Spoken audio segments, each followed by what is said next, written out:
Hi Mojdeh, thank you so much for joining us and being our guest of the day on our first date segment. And now, just to let you know, this is a brand that you're already kind of familiar with. I know that you appreciate very much the brand MB&F, and you're probably kind of familiar with some of their pieces already, but I hope that I can surprise you with this first date watch. So just to let you know, this is the Horological Machine 9 that we know as the HM9 SV Sapphire Vision. So that already kind of tells you a little bit about it. But it's come in new clothes this year. So big reveal. Ready? Woo! Wow. Now, I know that you're from the contemporary art world, so I'm really interested to hear your take on it. Let's hear your first impressions. Beautiful. So first impressions are that this piece reminds me of the ready-made art movement and also some of the more pop art artists like Jeff Koons, who creates these soft, really shiny, like metallic pieces that are slightly eerie, but really attractive. Yeah. So otherworldly, you might say. Yes, otherworldly for sure. And it really just reminds me of an artwork that would come from a designer. You would definitely see this. You could definitely see this at a really high-end art gallery or a museum. So definitely atypical for the watch world, but not atypical for MB&F. Yeah, that's my first impression. Really, really incredible. It's weird that you say this probably is a piece that came up from a designer, because actually the designer behind this particular model, you know him very well, Eric Giroud.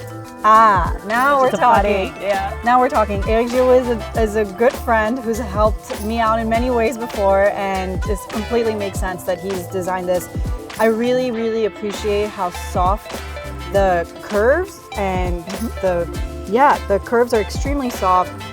It's very, very well polished. There's no hard edges, which makes it really approachable, even though it's kind of big and bigger than what you would usually wear on your wrist. Exactly. And if we turn it a little under the light, you can see that the coated movement goes a bit from green to blue, so it changes, you know? It's like a chameleon. Kind of.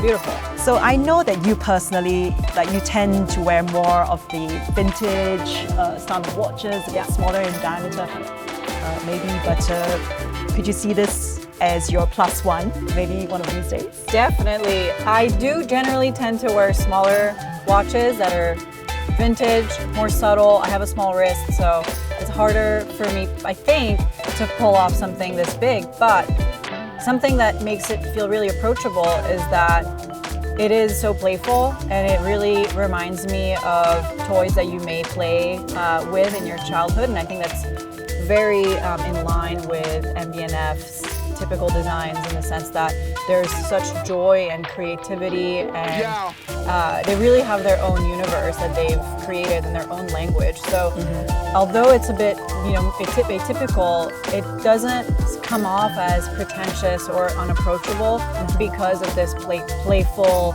kind of taps into. It taps into something really childish in a really special, free way. Yeah, and I guess people out there who really kind of are familiar with MB&F will recognize that philosophy, that it always tries to appeal to the childlike interior.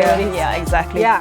So last question, and this is kind of the question of today: would there be a second date with this watch?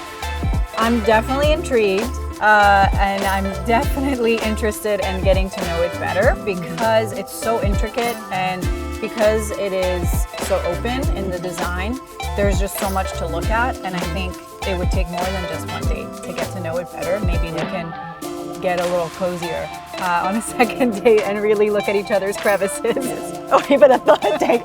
Even a third date. Not before the third date. Not before the third date. Right, well, this baby has got to go home, but you know who to call if you want to take her out. You. Thanks so much, Moj. Thank you, Suzanne.